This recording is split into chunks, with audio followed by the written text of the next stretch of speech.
Olá, muito boa noite a todos e todas que estão aqui com a gente no nosso podcast do jornalismo da Unicecal.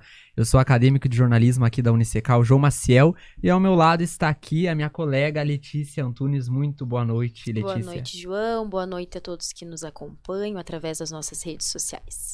E hoje nós vamos falar sobre um assunto muito importante para nós, né, que estamos aí no ramo do jornalismo, que é o diploma do jornalista, que infelizmente foi derrubado aqui no Brasil pelo Supremo Tribunal Federal no ano de 2009. E para falar sobre este assunto, nós convidamos o professor de jornalismo Marcelo Bronowski, que já está aqui conosco. Seja muito bem-vindo, professor.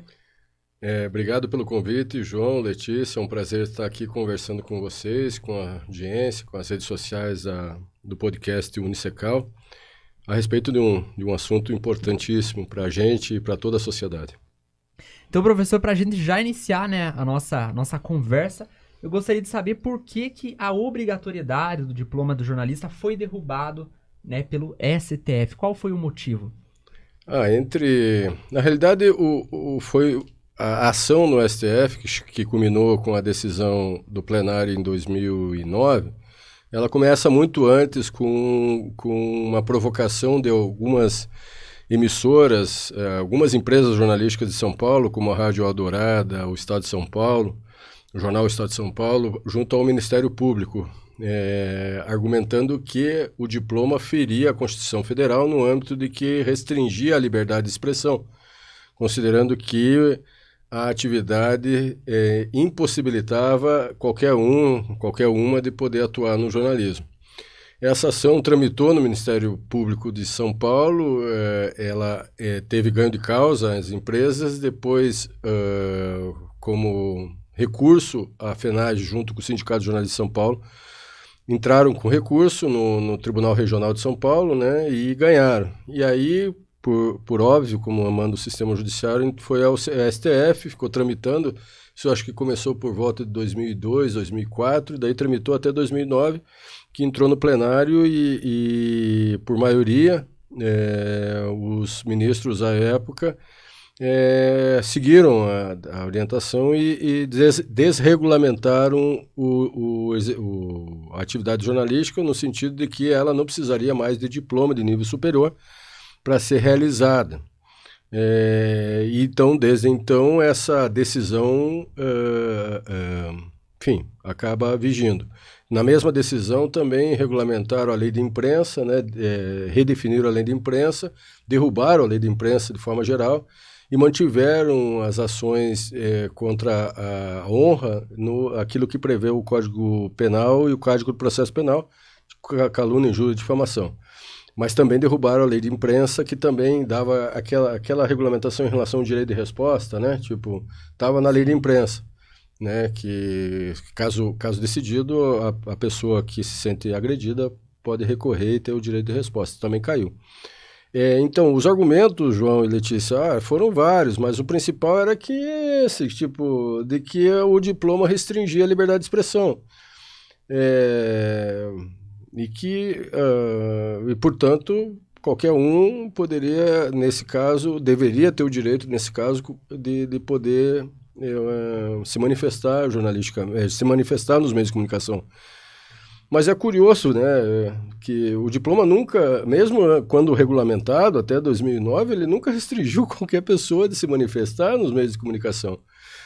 Né? Quer dizer, o direito à opinião é um direito constitucional, artigo 5º, não há nenhum óbice em relação a isso, mesmo com a vigência do diploma até 2009, mas, infelizmente, o STF acabou decidindo, né, com esse mérito e nós estamos hoje vigendo, então, pagando o preço. Eu tenho muito clareza disso, que nós, em parte desse conjunto de desinformação que a gente vive hoje, de fake news, é parte dessa decisão desastrosa do STF. Se a gente tivesse um funcionamento do diploma como exigisse da atividade jornalística, a gente teria muito menos incidência de desinformação hoje nas redes sociais, enfim, isso é por óbvio, né? Mas é o preço e agora nós estamos lutando para pautar essa discussão junto a um Congresso, né? Para que o Congresso, então, enquanto parlamento, defina a necessidade do diploma para a atividade profissional em jornalismo. Entrando assim nessa área que você falou da desinformação, da fake news, na sua experiência profissional, quais são as diferenças perceptíveis assim entre os profissionais com diploma e aqueles que não têm diploma no campo de jornalismo? Na realidade é formação, né? Quer dizer, aqueles que têm diploma, eles têm uma carga horária ao longo do processo formativo deles de 4 anos e 3.000 e poucas horas, né? E envolvendo um conjunto de atividades que não são só técnicas, né? Para falar a verdade, fazer tecnicamente jornalismo não é uma coisa difícil, mas associar esse conhecimento técnico à compreensão estética e ética, que é que define a complexidade do fazer jornalístico nas relações com o interesse público, nas relações com a própria atividade, aí precisa de conhecimento, um conhecimento que se adquire na formação. Então, é claro que, eventualmente, é possível encontrar jornalistas diplomados antiéticos, propagadores de desinformação, certamente a gente vai encontrar, mas aí não é um problema da formação, é um problema de caráter, né? Então, agora, não dá para argumentar não dá para ignorar que o fato da formação agrega valor ao processo produtivo jornalístico. E valor no sentido de uma compreensão da responsabilidade que o jornalista tem com a informação e com a sociedade. Para além dos interesses comerciais corporativos, para além dos interesses político-ideológicos, para além dos interesses ético-culturais, o jornalista, pela sua natureza e pelos seus compromissos adquiridos na concepção da formação, reconhece o que é um fato e o compromisso que ele tem com o fato, independente da sua matriz ideológica, política, cultural, etc. Quando a gente vê a propagação de desinformação ocorrendo solta, a gente vê, em larga medida, que são oriundas de blogs, de redes sociais, de produtores de conteúdo amadores, que não têm efetivamente a responsabilidade que teria adquirido numa formação acadêmica, ou que poderia ter adquirido numa formação acadêmica, melhor dizendo. Então, sim, algumas características que diferenciam, mas não é regra, Letícia. Mas a compreensão da formação e a necessidade da formação, por certo, qualifica o fazer jornalístico. Isso não tenho dúvida. Há um fazer e há uma expertise nesse fazer. Há habilidades e competências que o ensino do jornalismo agrega ao indivíduo, de tal forma que a ele, este indivíduo, adquire-se competência para poder decidir pelo bem, pelo interesse público. Então, e decidir pelo interesse público é decidir pela verdade, né? Decidir pelo compromisso com o fato, é decidir reconhecendo as necessidades sociais e não por um desejo pessoal, um desejo corporativo, mercadológico, que limita, restringe e compromete a própria atividade. E, professor, eu gostaria de perguntar acerca de projetos, né? Quais são os projetos que hoje estão aí tramitando, né, até mesmo no Congresso, aí para tentar reverter essa situação e até mesmo, né, aproveitando já na mesma pergunta, caso, vamos dizer que, né, esses projetos sejam aprovados pela Câmara e depois pelo Senado e, consequentemente, sancionado pelo governo federal, o que o senhor acha, né, que vai ser aí a postura do STF? Você acha que ele não pode voltar a querer barrar? O que você acha que pode acontecer? Não, só para atualizar quem nos acompanha, a regulamentação do diploma já passou pelo Senado Federal. Ela está no Congresso Nacional, mas já está no Congresso Nacional há muito tempo, né? Desde 2012, enfim, está há um tempo, eu não vou precisar bem, mas já está há um tempo lá esperando pauta, esperando plenário, né? Pauta para ir para o plenário. E agora, com esse debate da PL das fake news, as entidades interessadas na regulamentação do diploma, né? Na retomada do diploma, como a FENAGE, a ABEG, a SBPJ e outras tantas, lançaram força e interesse junto à Câmara dos Deputados para que esse projeto já aprovado no Senado, que está na agenda, na pauta, que está na agenda de discussões do Câmara dos Deputados, vá para o plenário. Ele já passou pelas comissões com parecer favorável. E aí, então a gente tem, diante desse cenário de desinformação e um forte argumento junto aos deputados para que eles apostem, assim como a PL das fake news, apostem também no diploma como uma forma de combater a desinformação. E por isso que a gente retomou carga, né, e conversações com os deputados para que agora, diante desse cenário, a gente tenha uma grande oportunidade de ter o diploma como um instrumento de combate à desinformação. Por isso, o tema voltou ao debate público, voltou à arena pública por conta também dessa situação em que a sociedade brasileira vive, esse contexto de polaridade, esse contexto de desinformação que tem produzido tanto dano a nós, né? Em relação, né, só para mim complementar essa parte também, em relação ao nosso estado do Paraná, né, como que está a questão dos deputados daqui, os federais e senadores, eles estão ao nosso lado? Em geral, sim, João, em geral, sim. Sabe que a gente tem nas conversas que tivemos lá, capitaneadas pela FENAGE, pela federação, lá junto aos deputados, boa parte dos deputados, especialmente de oposição, tem uma sensibilidade em relação ao projeto, tem um reconhecimento, manifestações públicas, líderes de partido, bancadas tem declarado apoio. Mas só isso não basta, a gente precisa também mobilizar a opinião pública, a gente também precisa colocar isso na agenda pública de interesse da sociedade para que também a sociedade, aqueles que nos veem e nos ouvem, possam discutir isso em casa, possam dizer, olha, o diploma é importante, não é apenas uma decisão corporativa, mas contribui, ainda que não elimine as fake news, mas contribui para diminuir a desinformação na sociedade, porque você tem balizamento para cobrar, né? Tipo, você é jornalista formado? Então você tem balizamento, você teve aula de ética, você teve aula de teorias do jornalismo, você teve aula de sociedade, de cultura brasileira, você tem aula de referências, você tem, né? Inclusive é formado por uma instituição. Essa instituição, quer dizer, você tem não é apenas o João, a Letícia, o Marcelo, é a instituição que também a gente carrega para o resto da vida nossos currículos, né? Então, quer dizer, tem uma institucionalidade funcionando. Mas precisamos pautar isso na opinião pública para fazer com que, de fato, o presidente da Câmara dos Deputados paute. A gente tem, hoje, junto às lideranças dessas associações, a gente está bem animado com a possibilidade de ser aprovado. E, em sendo aprovado, é projeto de lei, João. Daí não é o que um jurista, um ministro do STF, ou qualquer cumpridor de leis, porque é uma lei, ele vai ter que cumprir, objetivamente, o juiz faz isso, né? Faz cumprir a lei, né? Então não há dúbia interpretação sobre se caso a lei, conforme passou no Senado, seja aprovada na Câmara dos Deputados. Então é um pouco isso. Agora, a gente tem que aproveitar o momento desse debate sobre a desinformação para poder pautar a necessidade do diploma como uma das estratégias, dos recursos para diminuir esse tipo de cenário aí no Brasil, né? E agora falando em relação à credibilidade. Então você acredita que a diplomação, né, no curso de jornalismo, ela contribui para essa credibilidade, para a confiança, né, do profissional perante o público? Não tenha dúvida. Como eu disse, tem um conjunto de habilidades e competências, Letícia, que faz com que a dinâmica de produção, as escolhas, as decisões se pautem por preceitos técnico, ético e estéticos.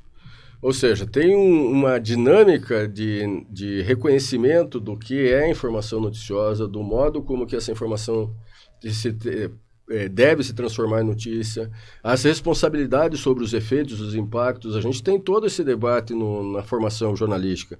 Então, a gente tem um conhecimento sobre legislação, a gente tem um conjunto de insumos técnico-teóricos que nos conforma, nos credibiliza, né, no ato de credibilizar, não apenas porque a gente é diplomado, mas é porque a gente executa a tarefa pela formação que temos, de forma ética e comprometida com os interesses da lei e da sociedade. Então, a credibilidade se conquista, ninguém dá para a gente se conquista. É claro que, historicamente, pela atuação dos nossos colegas jornalistas na história, o jornalismo foi garantindo uma referência de responsabilidade e credibilidade na sociedade, em que pese os erros que o jornalismo comete, em que pese os problemas em que ele gera, mas ainda assim, junto às instituições da sociedade, o jornalismo profissional goza de uma certa credibilidade.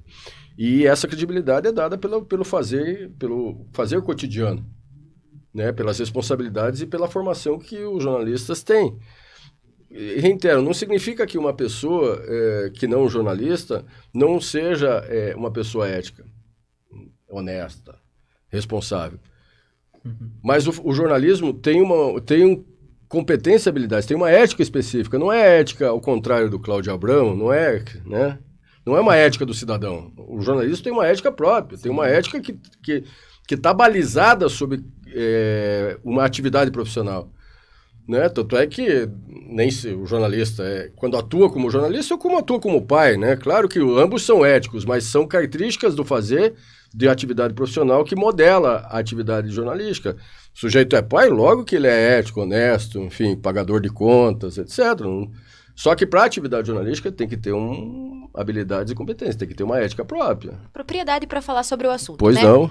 É isso aí, sim, né? Sim. Só deixa eu aproveitar um gancho, então, já que você falou, né, que a credibilidade se conquista, tudo, né, e que passa, querendo ou não, uma confiança pro público e para quem, né, acompanha. Então, assim, e na sua opinião, e os desafios para quem não é diplomado? Como que é, né? Como que esses... Vamos dizer assim, que sejam os profissionais, né? Vamos tratar como profissional da área, mas sem a diplomação. Como que é esses desafios, assim, que as pessoas devem enfrentar? Isso, a formação, né? Tem que procurar uma escola de jornalismo, uma boa escola de jornalismo. Eu não tenho melindre em dizer assim, tem muitos colegas meus que não são formados e são jornalistas ou atuam no jornalismo. Beleza, eles atuam, são pessoas honestas, não tenho dúvida disso. Mas tem que ter a formação do diploma. Quer dizer, a gente não pode balizar pela exceção, Letícia, a gente tem que balizar pela regra. Uhum. Claro que tem pessoas ótimas que não são diplomadas e são ótimas. Bem, né? O fato de escrever bem não é por si só uma credencial para ser jornalista. Tem que escrever muitos bem. acreditam que sim, né? Não, mas isso não é isso é uma meia-verdade. Escrever bem é condição, sine qua non, mas não é garantia específica para definir um sujeito como bom jornalista. Mas muitos acabam, né? Tem muito advogado que escreve bem, nem por isso ele é jornalista. Tem muito médico que escreve bem, ele nunca vai ser jornalista. Então, o jornalista é muito mais do que simplesmente escrever bem. Tem que escrever de forma a ser compreendido. Mas ele é muito mais do que isso. É um conjunto de habilidades e competências inteiro que transcende o ato técnico de produzir, transcrever e mediar e traduzir um acontecimento em texto, ou em áudio, ou em audiovisual, ou em qualquer plataforma que seja. Ele é muito mais complexo que isso. Mas, obviamente, tem, voltando à questão relativa às exceções, né? Claro que tem colegas, pessoas intelectuais que têm um manejo, tem uma compreensão sobre a dinâmica da mediação informativa que é show de bola, que é destacável. Mas eles são exceções. Nós estamos trabalhando com 300 escolas de jornalismo no país hoje. Quer dizer, nós temos um conjunto de insumos, de condições de formação significativo. Então, a lógica do diploma é a lógica da regra, não é a lógica da exceção. Não estou dizendo que a gente ignore a exceção, mas não dá para pegar a exceção e dizer que isso é regra. Isso não é. São exceções. Nós podemos aqui pensar em alguns, mas nós vamos encher aí 1, 2, 3 mãos, nossas mãos aí, aquele lá, beleza.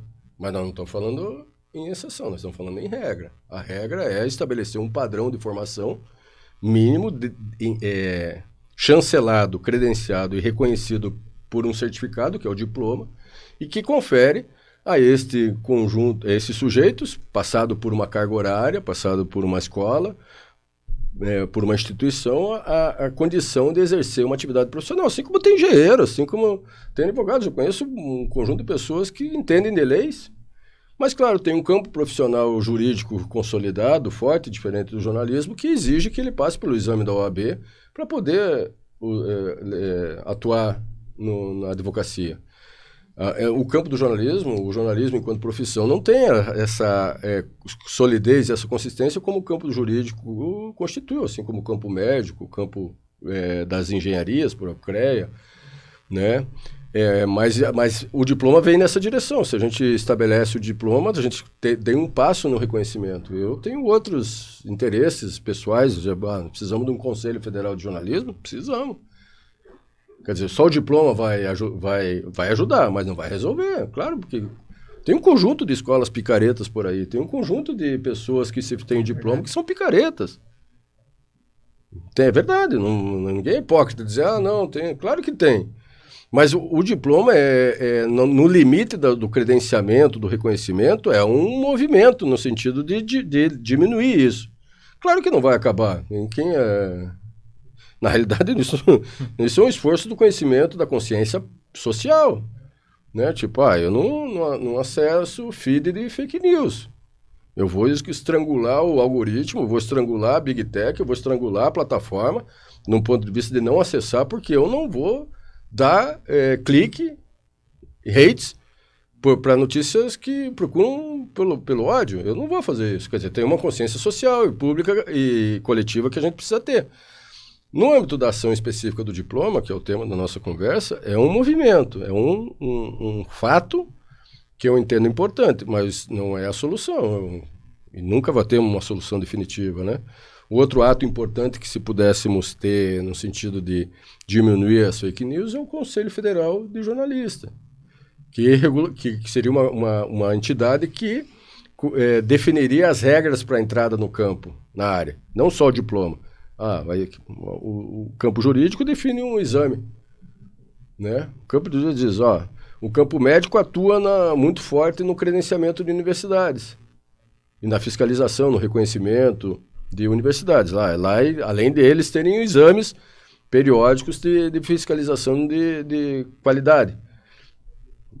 Se o jornalismo tivesse um conselho federal, certamente. Educação física tem, serviço social tem. Outras áreas têm um conselho que fiscaliza a ética dessa atividade profissional. Imagine se nós tivéssemos um conselho dizer, cara, tem uma advertência, você foi investigado, constatou que você cometeu fake news. Está advertido. Daí, na outra vez, está suspenso, e na outra vez você não tem mais direito de exercer a atividade, vai procurar outro emprego. Pô, que mundo ideal é esse, né? É um sonho de consumo, né? Mas então, nós regularíamos nossas dinâmicas de tarefa, nós jornalistas, né? Como os advogados fazem, os gerentes fazem, os médicos fazem. Nada mais justo. Mas ainda a gente precisa caminhar muito para essa direção. E o diploma é um primeiro passo nessa direção. O reconhecimento do diploma para o exercício da profissão é um primeiro passo nessa direção. E, professor, em relação a quem já atua na área sem ter o diploma, caso a PEC seja aprovada, como que ficaria a questão dessas pessoas? Como foi resolvido em outros momentos da história recente do Brasil, quando o diploma... Veja, o diploma foi instituído em 1969. Existia um conjunto de jornalistas não diplomados, né? Embora a gente já tivesse escolas de jornalismo em 69, tinha um conjunto de jornalistas, especialmente no interior, né? Que não tinham oportunidade, não tinham diploma e também não tinham oportunidade de fazer universidades. Beleza. Como é que se resolveu? Resolveu com o provisionamento. Eram jornalistas provisionados. Eles demonstravam, junto ao sindicato e ao Ministério do Trabalho, que é o órgão federal que fiscaliza a atuação profissional de algumas profissões, inclusive atualmente é do jornalista, comprovavam a experiência, um certo tipo de experiência, e eles periodicamente renovavam. A eles era um direito de exercer atividade profissional provisionado, ou seja, durante um período, sempre durante um certo período, esse pedido tinha que ser renovado. Quer dizer, se ele saísse da área, claro, perdia o direito, portanto ele teria que ficar sempre na área para poder manter esse provisionamento. E daí tinha algumas regras, por exemplo, se não tivesse escola de jornalismo cerca de 200 quilômetros da atuação do provisionado, se não tivesse, daí ele tinha o direito do provisionamento. Se tivesse uma escola, ele tinha o direito do provisionamento temporário, que forçava ele naquele momento. Isso foi ao longo dos anos 70, 80, 90, funcionava assim. Ele tinha que se matricular, entrar numa universidade. Mas isso, João, era num contexto em que o país tinha 90, 80 faculdades de jornalismo. Hoje nós temos 350. Sem falar dos EADs. E eu não estou falando do número de matrículas do EAD. São mais de 10, 15 mil vagas por semestre em EAD. Estou tirando o presencial. No presencial são 320 escolas. de jornalismo no país. Não dá para dizer que não tem escola de jornalismo ao alcance de qualquer pessoa que queira fazer jornalismo, seja pública, seja privada. Então, não há... Nós temos que entender que há uma habilidade específica. Eu acho que é isso que a gente não está perdendo de vista. Há um conhecimento próprio. É isso. É um conhecimento próprio. Você quer atuar como jornalista, você precisa adquirir esse conhecimento. E para adquirir esse conhecimento, você precisa passar 4 anos estudando. E venhamos, convenhamos, fazer o jornalismo não é fácil. Não é fácil, não é só um curso lá. Na realidade, tem horas de dedicação, tem aprendizado, tem um conhecimento. Não é qualquer um que faz jornalismo, é isso. Qualquer um acha que faz jornalismo. Vai lá em rede social, em blog e fica escrevendo besteira. Fica escrevendo, não é nem besteira, estou exagerando aqui. Fica escrevendo, né? Ou fica falando. Muitas vezes fake news. Não, pode até ser, né? Pode até não ser. Pode até ser. Só que, veja, informação séria, informação verdadeira não é jornalismo. Pô, eu posso, né, contar aí como é que foi meu dia. Né? Acordei hoje X horas, mas isso não é notícia. Isso não é jornalismo, é informação. Eu vivi isso durante hoje. Mas não é informação, não é notícia, não é informação jornalística. Tem um monte de informações. Mas o que é informação jornalística é o jornalista que consegue e reconhecer dentro do universo de informações que tem no cotidiano, processar essa informação, ou seja, transformar essa informação em notícia, mediar ela qualificadamente, ou seja, estabelecer processos de mediação, tradução, conversão e mediação, e reconhecer seus efeitos, os caminhos pelos quais ela percorre em relação aos meios e seus efeitos, quer dizer, os impactos que ela tem, a quem interessa, a quem não interessa. Vemos que vemos, isso é prerrogativa daqueles que em 4 anos se dedicam diariamente para poder se... E olha, e depois que acaba o curso, para os estudantes que nos acompanham, vai continuar estudando. Porque é o que nos resta, porque o processo de atualização, de desenvolvimento técnico, tecnológico... É um constante estudo. Ora, não tem jeito, a gente vai sair da atividade profissional, né, do dia da atividade profissional e vai chegar e vai continuar se aprimorando, vai continuar estudando, vai continuar lendo, vai continuar se atualizando, porque é o que nos resta. Mas isso é normal em todas as profissões. Um advogado faz isso, um engenheiro faz isso, um médico faz isso. Pelo menos aqueles que querem ser qualificados, ser competentes. Né? Não ficar estagnado no tempo. Vamos ter que fazer isso. E jornalismo também, igual a outra profissão, precisa de atualização. Até era essa pergunta que eu ia fazer, né? Como que isso impacta no mercado de trabalho, né? As pessoas que são graduadas, ele acabou até me respondendo. Era a minha última pergunta. Isso é legal de fazer. Deixa eu te dar um dado, Letícia. Um dado que passa da experiência. Tipo, quando em 2009 saiu a desregulamentação, eu sou professor de jornalismo desde 1900 antigamente, né? Daí nós ficamos preocupados no curso de jornalismo. Não, vai cair a procura. Vai cair a procura, porque agora qualquer um não caiu. Não caiu. Se manteve e em alguns momentos ela até subiu após 2009. Ela caiu agora por um conjunto de outros fatores. Caiu generalizadamente no país todo e no mundo todo, mas por outros fatores, não por conta do diploma. A questão da época, lá 2010, 2011, logo depois, eu falei, não, ela vai cair. Na realidade não caiu, aumentou. Outro dado interessante era, então agora as empresas, as corporações, Folha de São Paulo, Globo, etc., vão contratar não diplomados, né? Então, continuaram contratando diplomados em jornalismo. Isso que eu ia elencar, que observa-se justamente isso, então, né? Que os grandes veículos, né, que são realmente estão há anos, só aceitam pessoas diplomadas, né? Então, como é que você responde essa questão, esse aparente paradoxo, né? Tipo, então por que as empresas que entraram na ação na justiça...